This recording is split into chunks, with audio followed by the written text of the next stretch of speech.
I think Margaret's got off the tone to a really lovely start. So we're going to do a double act, and we're going to be drawing on the introduction to the special issue of the International Journal of Social Research Methodology that Anne and I co-edited to celebrate Julia's important contribution to social research methods. And Julia, as you know, has practiced her contribution in her methodological art in the broad field of family sociology.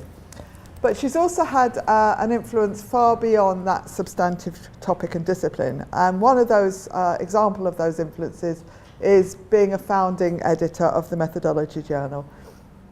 I had the pleasure of working alongside Julia in actually conceiving the journal, obtaining a publisher, Routledge now, and seeing it through with her to publication of volume 15, which is when Julia stepped down as co-editor.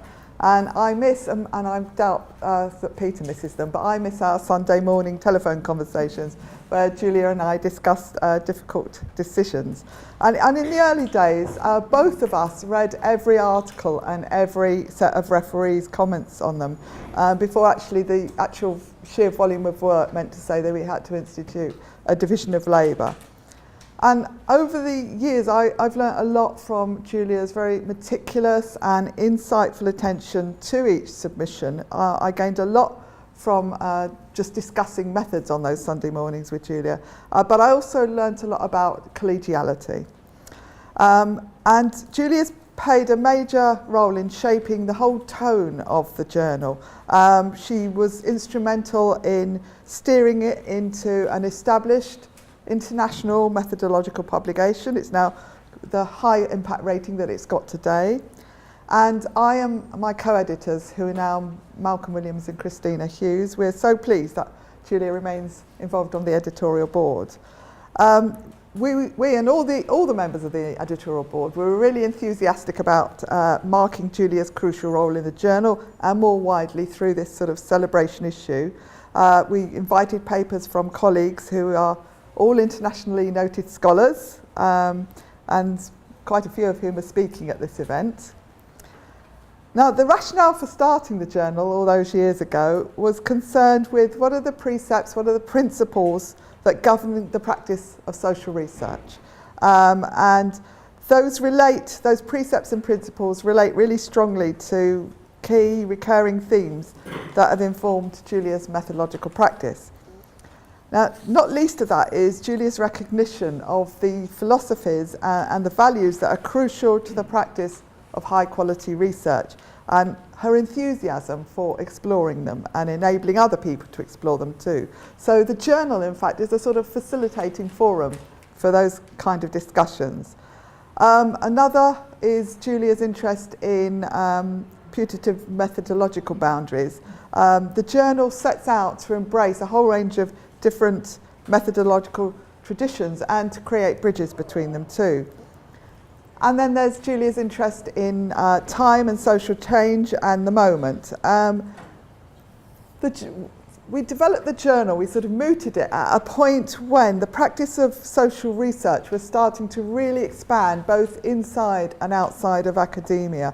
It was responding to a range of economic, political and social trends and that were shaping the research world. So not least you've got the marketisation of knowledge, inbuilt service evaluation, evidence-based policy, focus on ethics, and just the formalisation of research skills and training that has occurred.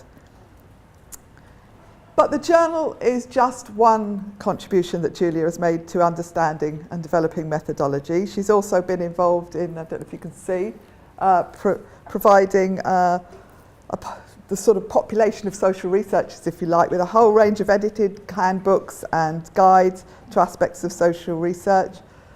She's been prolific in promoting and influencing methodological discussion through articles, through chapters, we've put some of them up there, that are each dedicated to specific methods. Each of these contributions have encouraged and encompassed reflections on interviewing, on the effects of participating in research for participants, family case studies, case-based, biographical, cross-national methods, focus groups, methods of dissemination. And I'm looking forward to more publications from Julia on her current work, which is on secondary analysis of previous studies and archival data.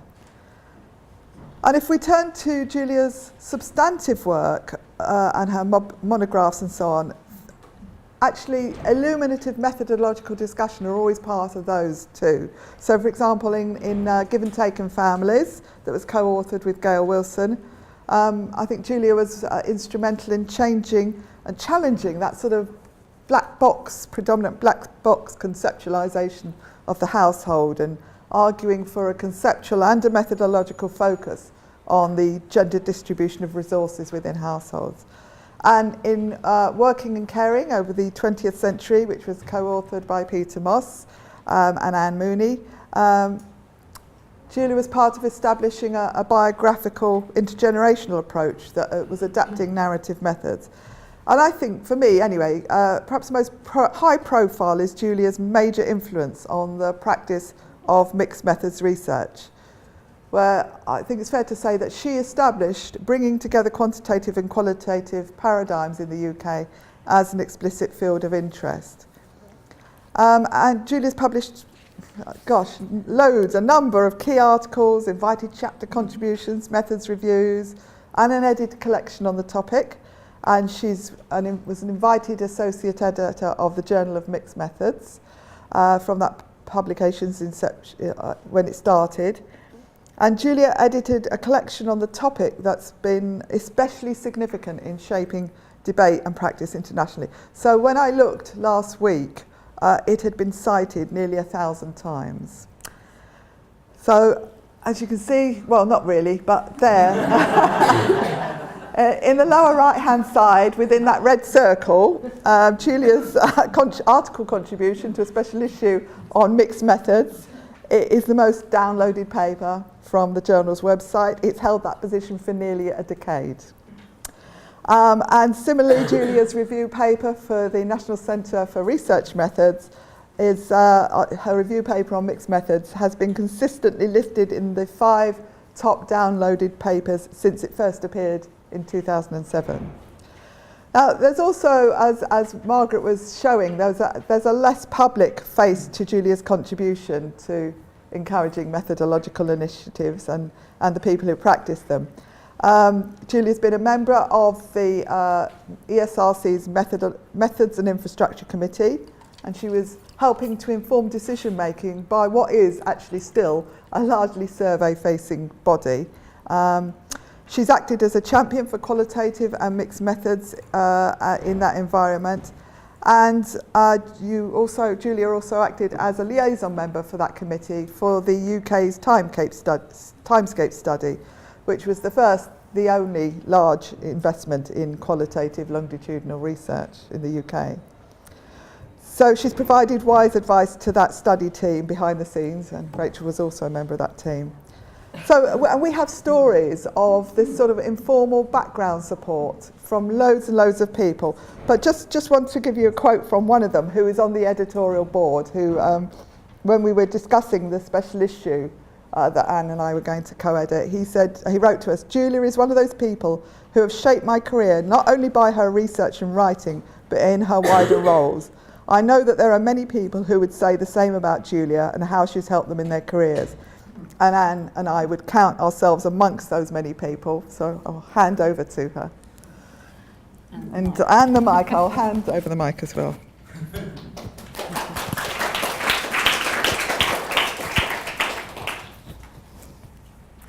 Thank you. C. Wright Mills said that history and biography are intertwined and that one cannot be understood without reference to the other. So in the following, I will give a brief account of Julia's life course with reference to history. In 1951, at age... Speak up slightly. The mic doesn't...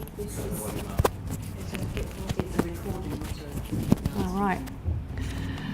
So in 1951, at age 7, Julia was one of 1,451,713 girls aged 5 to 9 in the UK.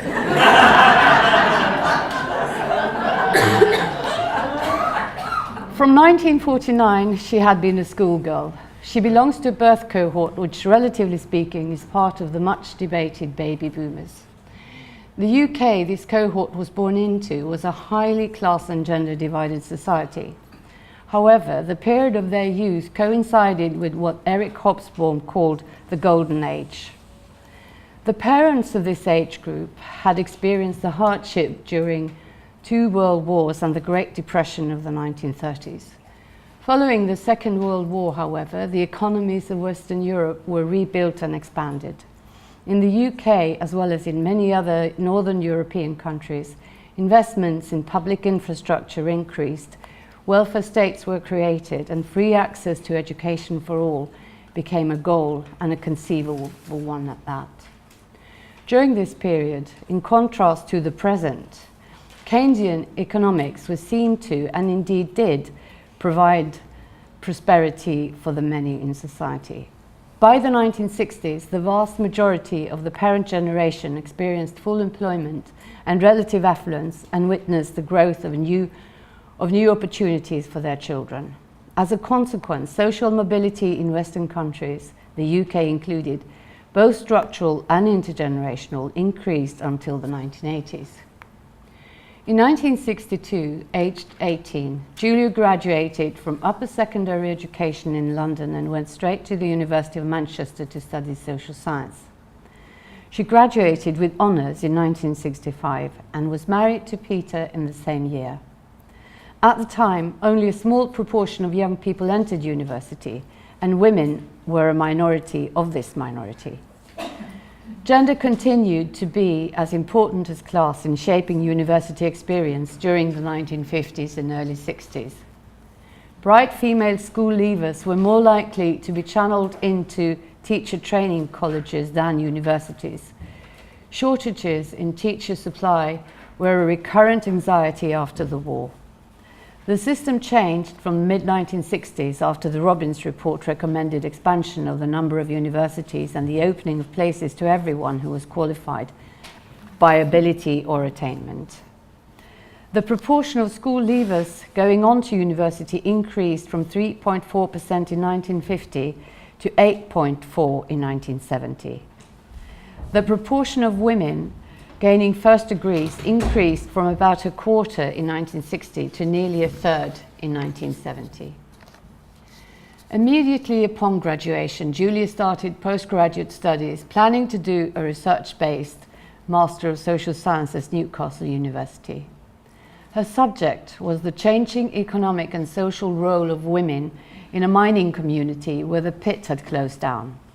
Male unemployment was high, and women family members were to abandon traditional household-based role and travel outside the local community to take on employment.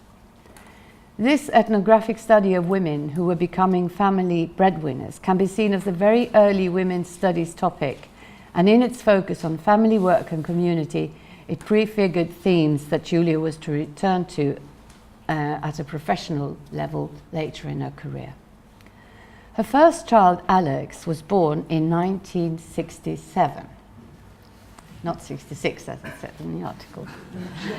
It was much more difficult in those days than now to combine full-time studies, particularly involving extensive fieldwork, with being a mother.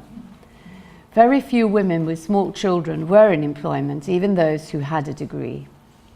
Since there were few, if any, childcare facilities, Julia had to give up her postgraduate studies. So for a few years she did part-time work, largely teaching, but like most women of her cohort, she also spent periods out of the labour market. The second child, Emile, was born in 1970, just after she had relocated with her family to follow her husband's Peter job. In the UK in the late 60s and early 70s, feminist organisations were beginning to develop, and Julia, who lived in Bradford in the period 1969 to 1972, joined one of the earliest women's liberation groups, loosely linked to the Red Rag magazine. Earlier,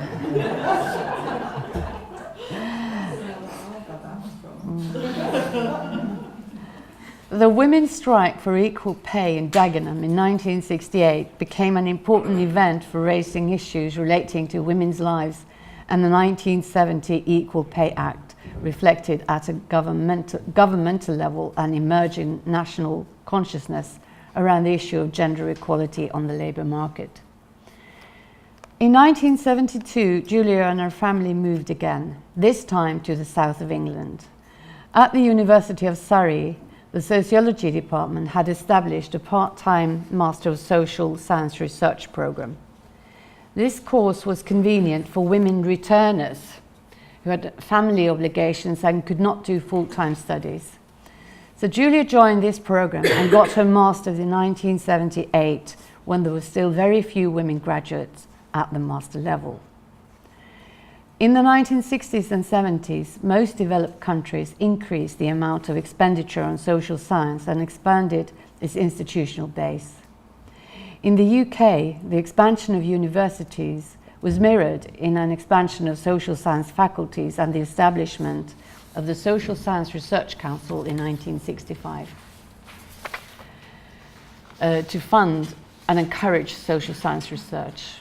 This institutional growth also meant that labour market demands for qualified social researchers grew rapidly. Few graduates had PhDs, hence there were opportunities for getting a research job with a master's. Julia got her first research position in 1978, shortly after graduation, and this time the family moved to London to follow her job. She's been working in social research ever since. Like many of her cohort, she completed her PhD after years of being employed as a researcher. A disrupted educational trajectory was more common for Julia's generation than for the current ones. Today, changes in the system of education encourage a more streamlined age-correlated journey, in spite of an increasing focus on individualization, the importance of self-identity, the choice biography, and freedom of choice. So this pathway does not invite the kind of flexible route navigation that allowed a diverse group of students to graduate. Overall, the social and economic conditions for the baby boomers over their life course have been more favourable than for any previous generation in history. Social mobility increased during this period, and more opportunities open up for people from many different class backgrounds. Today, as the baby boomers near retirement, many in this generation have had high salaried careers and led middle-class lives that in many instances are far removed from the simpler lives of their parents. Nevertheless, retirement is still gendered, and women academics of this generation, whose employment trajectories have often involved periods of being a housewife and of part-time employment, will not receive the same retirement conditions as their male peers who have had uninterrupted careers. Thus, the most prosperous generation in history faced gendered retirement conditions. So, ending on a theoretical note, I will refer to Karl Mannheim's definition of a generation as associated with spatial and social location. However, crucial to forming what he called a generational unit is the age group's exposure to the same phenomenon to which they also respond as a collective. Analysing Julia's generation in Mannheimian terms as gendered generational units could perhaps be worth exploring in empirical sociological research. So finally, I would like to thank Julia for being a very good colleague and mentor, a truly inspirational co-author and a wonderful friend over the 25 years we have known each other.